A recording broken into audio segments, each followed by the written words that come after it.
Okay, hello, it's Paul Green from the business community doing another Spotlight On interview. And this week I am joined by Wendy Tate. Hi, Wendy. Hi, Paul. How are you? Yeah, not bad. Welcome aboard. So we're going to prod and probe Wendy and find a little bit about what makes her tick and how she's ended up where she is today, running her own business. So before we do that, Wendy, do you just want to introduce yourself and let people know out there who you are and what you do? So I'm Wendy Tate. I'm Being Counters. We run a small bookkeeping and accountancy practice, and we work purely with the Xero ecosystem. We've been around for 7 years now, and yeah, it's going really well. Good. So how did you get into business? What led you to where you are today, or what you started 7 years ago? How did that come about? I've been working for a marketing company for 13 years, and the management team were put at risk of redundancy 2 years running.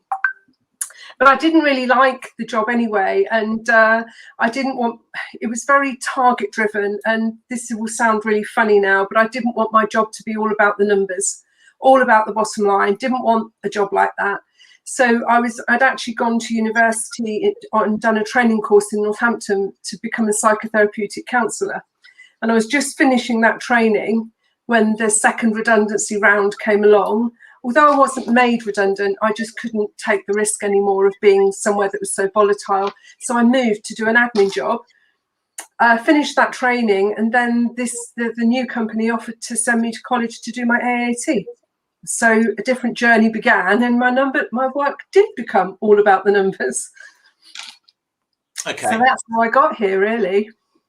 So you didn't decide to pursue the therapeutic side then? It was the numbers that got you? No, I mainly did it because I wanted to.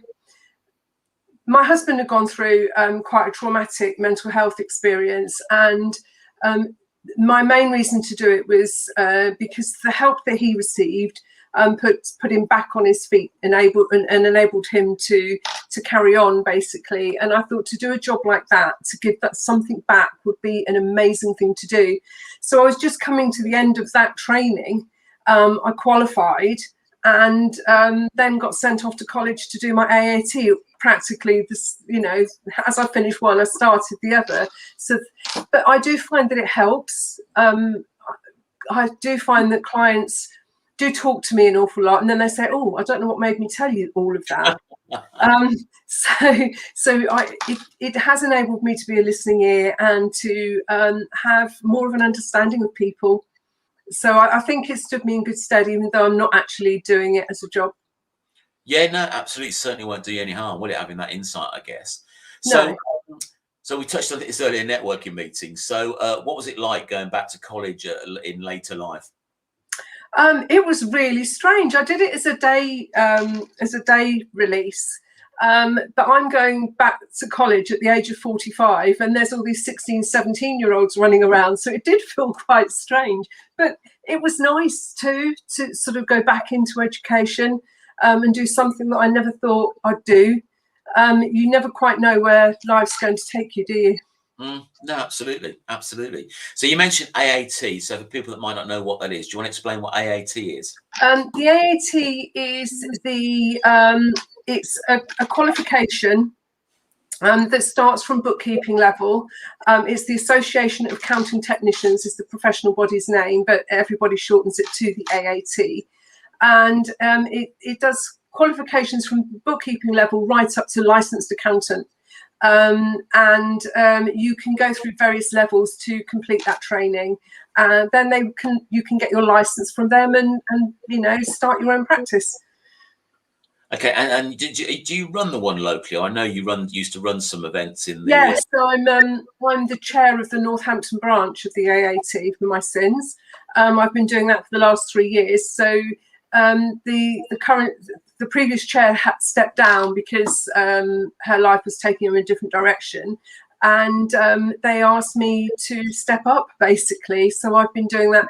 We haven't done any events in the last year because of COVID, but we run CPD events and get-togethers, probably 8 to 10, between 8 and 10 a year, and covering various CPD topics. We've managed to get HMRC to come and visit us and talk to us about VAT issues, and I help to arrange all of those things. Okay, excellent. And then also, again, related to the sort of networking meeting we're at this morning, where LLS was talking about PR, you got yourself in the paper. So do you want to tell people the story about how? I did. That was a real strange one. I had a phone call one morning. I didn't know quite whether it was a bit of, you know, a wind up or not.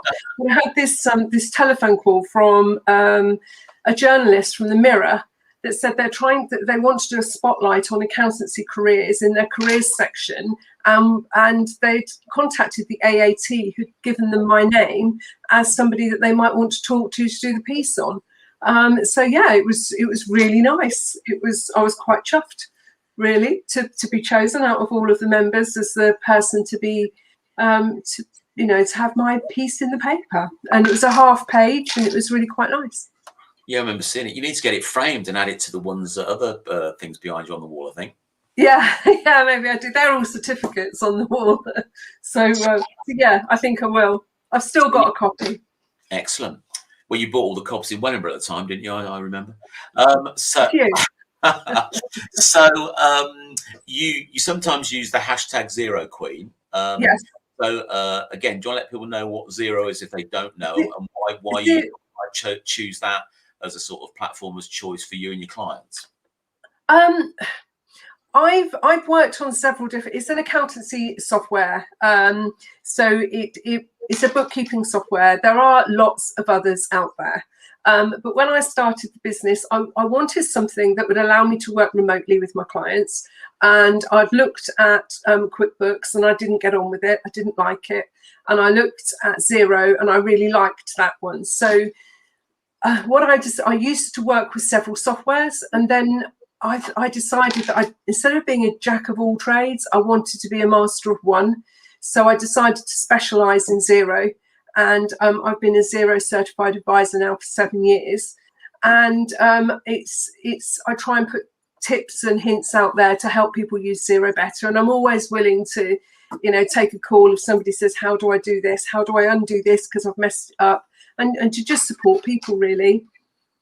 And you find a lot of your clients are already using Xero when they come to you, or have you had to convert them from other? Most are. The ones that I've converted tend to be from Sage, and that's because they're looking to move from a desktop software to something that's cloud-based.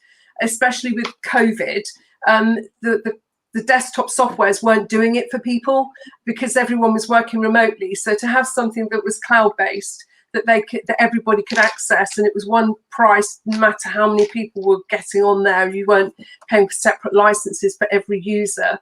Xero came into its own, really, for people, and they're the ones that I've transferred most. Okay, excellent. And in terms of your client base, do you have a particular target audience? Is there any clients that you ideally like working with? Is there any sort of like patterns there? I like working with all my clients, cool. I have a really wide mix of clients. Everybody from I have a chimney sweep as a client, and I have somebody who does property and farming and everything in between. So I have a manufacturing business. It's a real mix. It is a real mix, but they're all small businesses. I like working with small businesses, and there are so many small businesses out there. I was having a look at some stats, and there are 4.6 million businesses that are owner-only businesses, which is amazing. And they're great at what they do, but the bookkeeping side of things and keeping the accounts correct is what they need some support with. So you've shared some war stories in the past at sort of networking meetings I've been at. What are some of the worst things you've seen when you sort of like taken over a client, what are some of the things that you've been quite shocked or surprised that they've done or not done? Things that I'm surprised that people don't do is review their direct debits. I took over a client who'd been using Xero for a year, but using it badly. So they wanted it sort of all tidied up and put together. And when I had a look through their direct debits, they were actually still paying £300 a month to Sage, and they hadn't used Sage in over a year. So that's an awful lot of money they were spending that they really didn't need to. So I come across that a fair bit, where people have signed up for these things that go out by direct debit. Oh, that's a nice piece of software. Oh, I might use that. And then they don't use it, or they start using it and they stop, but they don't cancel the direct debits. Mm-hmm. The other thing I came across was an account where the previous bookkeeper didn't really know what they were doing. And as a result, the bank was £250,000 out from where it should have been. And that took quite a lot of sorting out. So I do come across some real horror stories. But people think that software is easy, and it is easy if you know what you're doing, but it's so easy to just click on things, and then you've created a real reconciliation issue, because things then don't balance. Yeah, it's garbage in, garbage out, isn't it, with software? Yeah, exactly. But wasn't the one story where you said someone had put everything in one ledger, whatever it was, they'd just put it in one space, yeah, rather than breaking it down into different? Yeah, everything had the same nominal code. Sales, cost of sales, purchases, it was all on the same nominal code. So you couldn't you couldn't produce a profit and loss report because everything was in the same nominal code. Blimey. Scary. So it is scary stuff, but if you don't know, you don't know. Yeah. I couldn't go and wire a house. I leave that to the electricians. I leave the plumbing to the plumbers. But some people think that oh, well, I can do that because the software looks easy to use, and it is, but you have to have an understanding of how it works. Absolutely. So I ask people on these sessions, what's your why? What is it that sort of like gets you out of bed each morning and drives you and motivates you to fight the good fight each day? So what would you say is your why? I never envisaged running my own business for a start. When I started doing my AAT, the lady that came in to show me how to do the bookkeeping, I said, "Oh, you're so brave. I could never do that." And but now I really enjoy supporting other people. I think it's being able to give something back and support other people. And I like the fact that I don't like being told what to do, Paul. And I've got nobody to tell me what to do now. So that is another big why for me. That I don't have any, I don't like being told what to do. I better be careful then next time with you.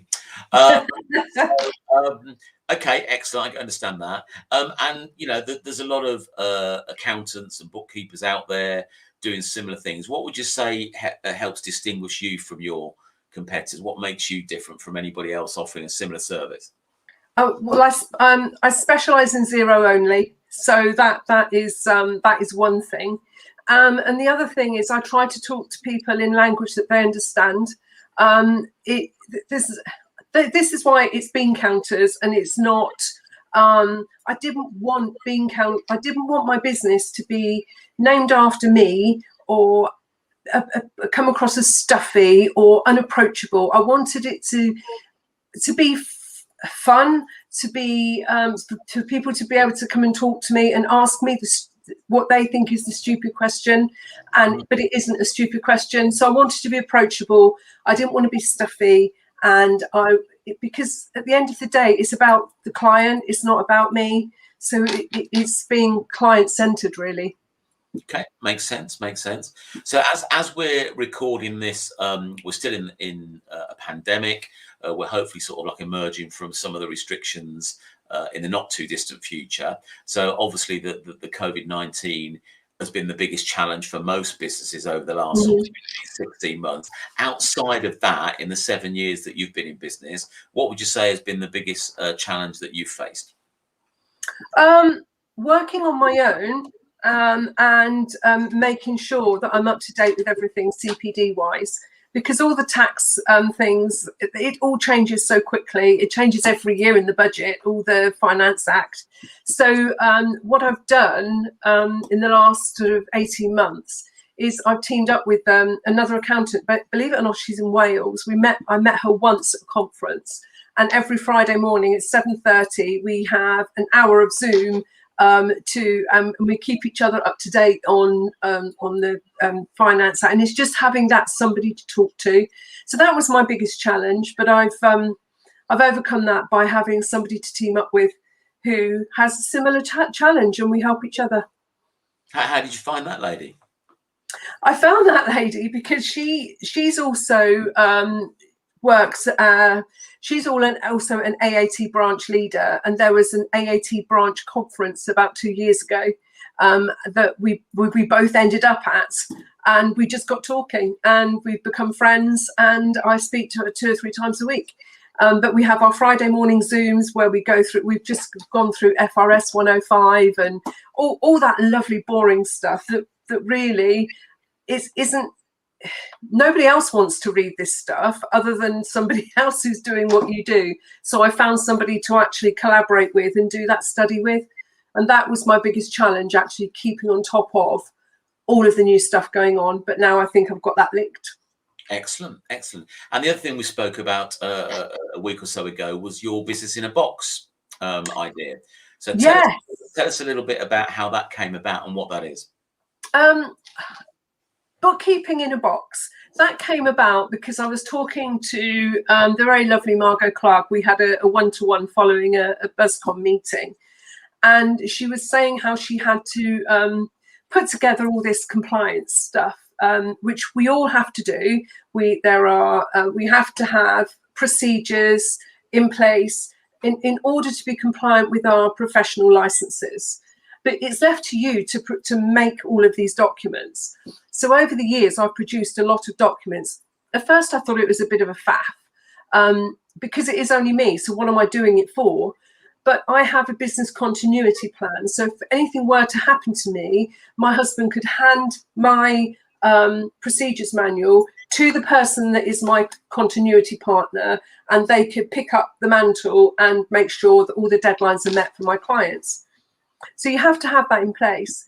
And Margot was saying that, she hadn't managed to find the time to produce these documents. So I said to her, well, I've got them. Why don't I blank my stuff out and send you the copies and you can use them? Mm-hmm. So I did that, and she did pay me for them, but she told me that what I charged her was far too cheap. So I thought, well, if she needs these, other people may do. So I created some blank documents. I've highlighted in places where what people need to put in the various places, made it as simple as I can, and started a little thing called Bookkeeping in a Box. So you can buy all those documents and to get you started. You haven't got to spend hours and hours producing them yourself. No, it sounds perfect. Absolutely perfect. So that's aimed really at anybody doing something similar to you or starting in business as a bookkeeper or an accountant. Yeah. And so some of these procedures are just ones that I've come across as I've gone along. Like I had a client change their address. So there's a whole procedure on, well, how many different places is this person's address? On their VAT record, on a company's house, so there's quite a few different places to go and look and make sure their address is changed correctly. So I made a procedure for that. And as I go along, I'm creating more and more of these. And there's some template letters and all sorts of documents in there that I use that I now share. Excellent. Right, you very kindly agreed to share some of your vast wisdom with us, Wendy. So I'm going to stick you in solo mode and just hand over the floor to you. And see you on the other side in a few minutes. Thank you. Hello. I wanted to talk today a little bit about tax returns and payments on account. I've had people come to me and saying, the taxman's taken all my dough. What's happening this year? And what people don't seem to realise is that once your taxable profit, your tax bill is over £1,000, you also have to make payments on account. Now, what those entail is paying 50% of your next tax bill at the same time as this one, plus another 50% in July. So HMRC makes a prediction based on your past tax bill, and if as soon as it reaches that £1,000 point, it's quite a pain point, because the first time this happens to you, you are paying this year's tax, which you're expecting to pay, plus another 50% on top of that. So it can be a huge thing for new business owners. So it was just really, don't let your money rule you. Make sure that you are aware of what your tax bill is going to be, and just keep an eye on it. And if it looks like it's going to go over that £1,000 mark, be very aware that you have to pay another 50% on top of that. Now, in mitigation then, last year, a lot of people, because of COVID, their income has dropped. So in the last 12 months up till March, they may well have earned less than they did the year before. And I think that will apply to a lot of people. But because of their last tax return, they've already got a payment on account to make this July. Now, if you file your tax return for 2020-21 before the end of July, so you've got a few weeks yet, and it turns out that you do owe less tax, you can actually apply to either reduce or completely not pay your payments on account in July. So it's really worth looking at that and looking at your tax and your tax return for this year, getting it done, because you may be able to actually save yourself some money at the end of July if you were due to make a payment on account. So if anybody needs any further help or assistance on that, and wants to chat further about payments on account and exactly how they work and how it's going to affect them, then please get in touch. Perfect. There you go. Thank you very much. Useful stuff there. Useful to know.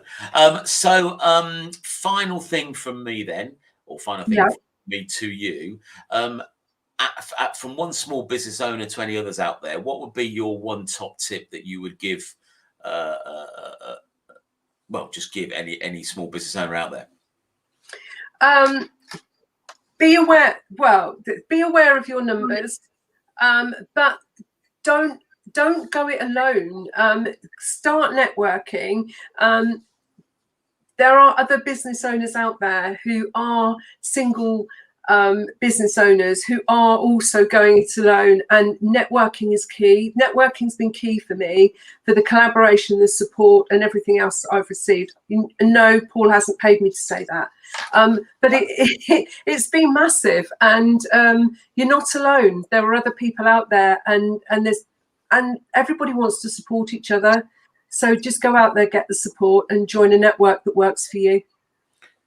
Yeah, I mean, certainly in these times, I'd endorse that. You know, it's a great time to network. It's a great time to reach out to people. It's lonely running a business anyway, probably even more so when people are confined to, you know, their houses or their offices or wherever they might be. So yeah, absolutely, I'd say that. You know, just I think every business owner needs to get an external input from somebody. You know, shoulder to cry on, ear to bend, whatever it might be, whenever you need that. And you don't have to pay for that. Of course, there's coaches and advisors out there, and other people that can support you. But I just finding people that, you know, have a similar mindset to you, and just happy to be that person. As you say, you know, you check in with your lady every week. You know, that's one avenue for you. I think those sort of things are invaluable, really. Just having that connection, as you touched on, and you know, someone to reach out to when you need them. So.